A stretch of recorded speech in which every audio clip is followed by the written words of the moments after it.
Dans cette vidéo, je vais te montrer une progression de séance que je mets en place avec mes athlètes.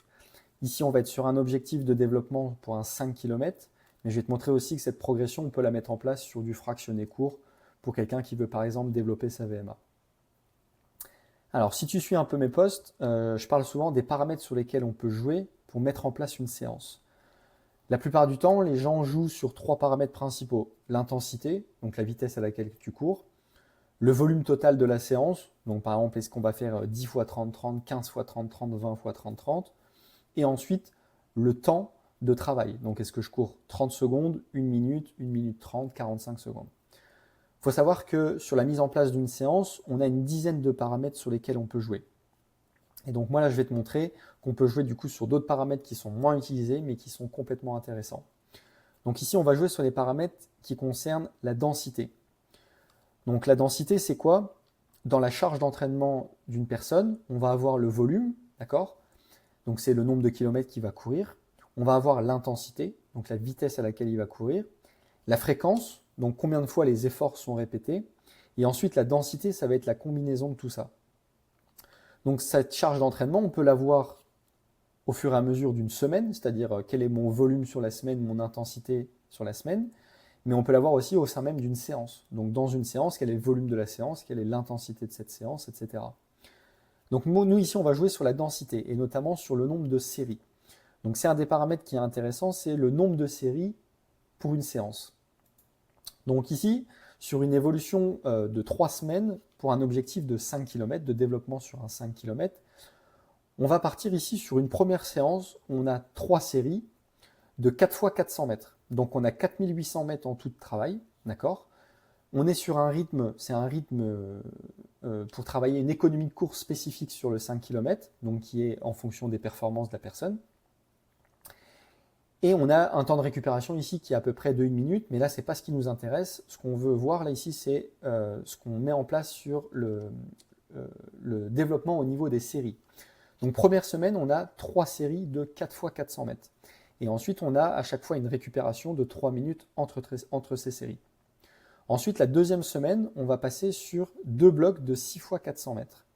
Donc là, on a une évolution, du coup, on est passé de 3 blocs à 2 blocs. Le temps de récupération entre les séries reste le même, mais du coup, la densité a augmenté, puisqu'en fait, on va avoir des efforts qui sont rapprochés. L'intensité est restée sensiblement la même. Bien sûr, j'ai ajusté certaines valeurs en fonction de l'état de forme de la personne et des résultats qu'on voit au fur et à mesure des semaines. Mais pour te montrer déjà la première évolution. Et enfin, troisième séance, là on est passé sur 12 x 400 mètres. Donc on a, sur les 3 semaines, on a toujours le même volume total qui est de 4800 mètres. L'intensité n'a quasiment pas bougé puisqu'on est resté dans les valeurs qu'on recherche, donc c'est bien sûr toujours une fourchette. C'est difficile d'avoir toujours une valeur ultra précise. D'accord? Mais on a fait du coup une évolution de 3 blocs vers 2 blocs vers 1 bloc.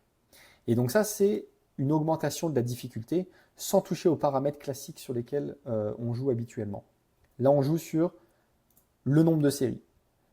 Autre exemple, on peut faire la même chose sur du fractionné court, donc par exemple pour un développement de VMA, où là, on a par exemple, pour semaine 1, 2 blocs de 6 fois 1 minute, d'accord? Et ensuite, semaine 2, on a un bloc complet de 10 fois 1 minute. Là, j'avais un tout petit peu baissé le volume pour des raisons de fatigue, mais on aurait pu garder le même volume et ça aurait fait 12 fois 1. Donc, c'est pour te montrer qu'on peut mettre ça en place sur plein de séances différentes. Et là, ce qui est intéressant, du coup, c'est qu'on a joué sur un paramètre rarement utilisé qui est la densité. Donc, tout simplement, à quel point on a compacté les efforts, pour te résumer. Et donc, ça permet, du coup, d'éviter de jouer toujours sur le même paramètre qui va être la plupart du temps la vitesse de course. Et ça permet de vraiment de développer une économie de course très spécifique à ce qu'on vise. Donc là, par exemple, c'était un rythme sur 5 km, mais ça peut être sur d'autres distances. Donc la semaine numéro 1 peut-être va paraître un peu plus facile, mais du coup, l'idée, c'est que la personne garde l'intensité qu'on lui demande, parce que la semaine 2 va être plus difficile et la semaine 3 encore un peu plus difficile, sans toucher au rythme.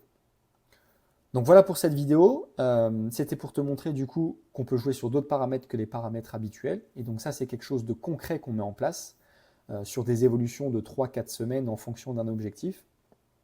Bien sûr, je joue sur d'autres paramètres sur les programmes d'entraînement, Mais ça, c'est quelque chose sur lequel j'aime bien faire une évolution parce que j'ai des bons résultats avec ça.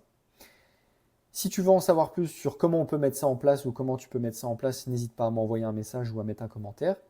Et bien sûr, si tu souhaites être accompagné sur un de tes objectifs, que ce soit en course à pied, en préparation physique ou sur un objectif de concours, tu as le lien en bio, soit sur mon Instagram, soit sur ma chaîne YouTube ici, pour un petit formulaire. Tu as juste à le remplir, ça te prend quelques minutes et ensuite je te recontacte et on voit est-ce que je peux t'aider dans tes objectifs.